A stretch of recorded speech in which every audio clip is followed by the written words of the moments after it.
sets the stage for the holidays like a decorated tree. And here to help us get the latest looks, please welcome event planners Candice, Chan, and Alison. Candice and Alison fame. You have brought 3 trees, and they are completely different personalities, each tree. So you're probably going to see yourself in one of these trees or in all of the trees because they're so much fun. Yes. And we're going to start with this bubblegum wonderland. Yeah. I love this tree. Yes. It's fun. It screams personality. Yes, this we're calling it the unicorn birthday party tree because I don't know about you, but my nephew was born on Christmas. And my best friend was Christmas Eve. And so there's a lot of people that get gypped around the holidays. Yes. So we thought, why not take like a birthday cake and mix it with the Christmas tree and go out with tons of color and tons of glam. So here we have it. Yeah. So I'll take you through a few of the cool like decorative elements. But before we start, we want to sort of talk about like how to actually build it from the beginning. Okay. So the most important thing about building the tree is like take it out of the box and take the time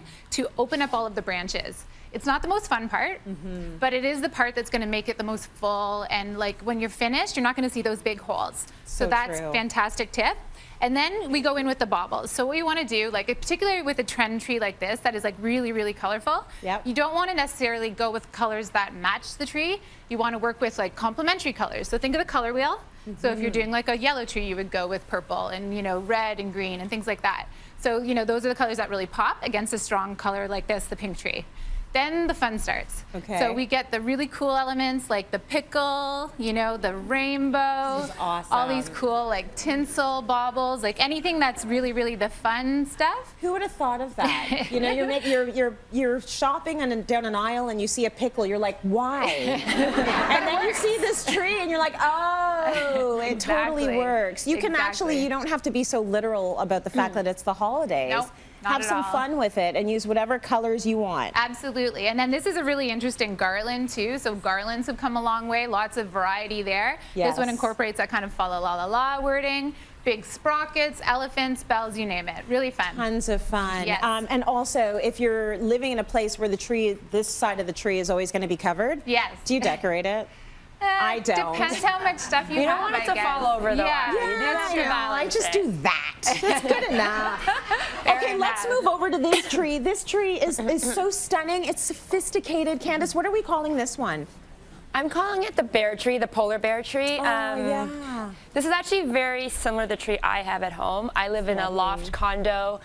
I don't like my tree to be the main focus taking over my decor because I do spend a lot of time in my house decor already. Yes. And I want to stay up for a long time without me sort of getting sick of it maybe, right? Yeah, good. So what I've done here is we've done something that's very monochromatic with a white tree that's pre-lit. And then our suggestion for this was to keep it monochromatic by using all white baubles.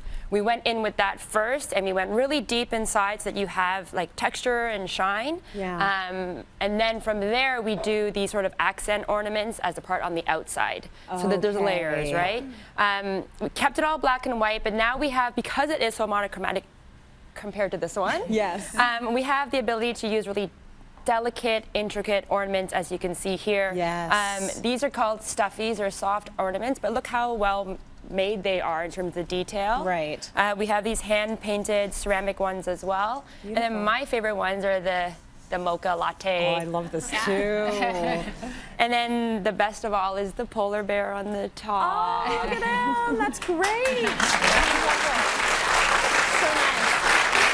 It actually does make sense to invest in a few really good ornaments, especially if you're going to be taking them out year after year. And like, I love our tree and the decor, and I love the fact that it's the same every year. We might switch it up one year, but for now we love that. So you don't want everything to break on you. Well, one tip for that I always use, I use clear hair elastics, those thin ones. So it might be daunting at the beginning to have to thread each one, but they don't fall off. Yes. You can use them year after year, like the pins who fall off once you've boxed them. That's true. And then the elastics cling onto the pine That's true. versus the hooks who also fall off. And when you invest in a lot of expensive ornaments like glass, for example, you want to make sure they stay on. Really good. Okay, I love that.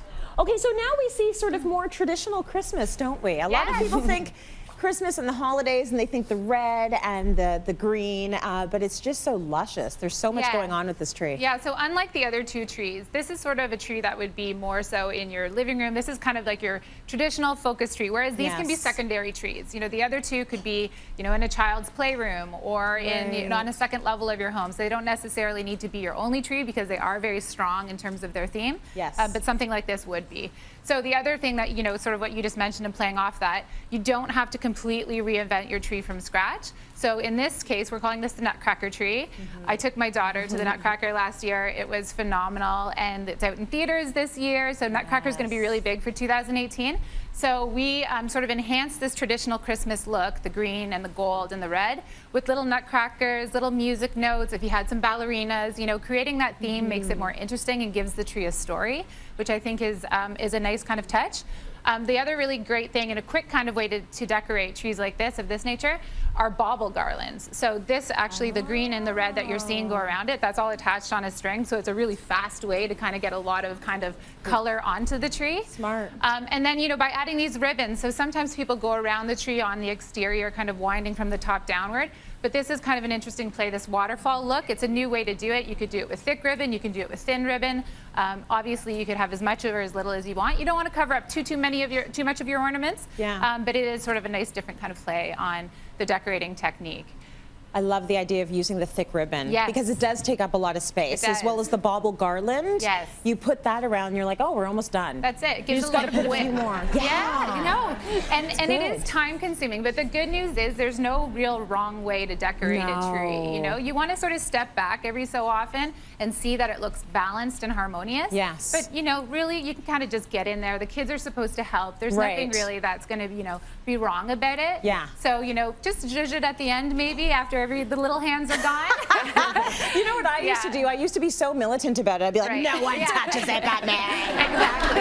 And now I put it up and I put a few on there, and then I'm like, have at it. And it's my daughter, and it's all wrong. And it's like the bad little homemade crafts from church. Like, they're on there. I know. And it's okay. It's okay. It's supposed to be like that. That's so that's okay. It's decorated from here down. Right, right. That's how tall she is.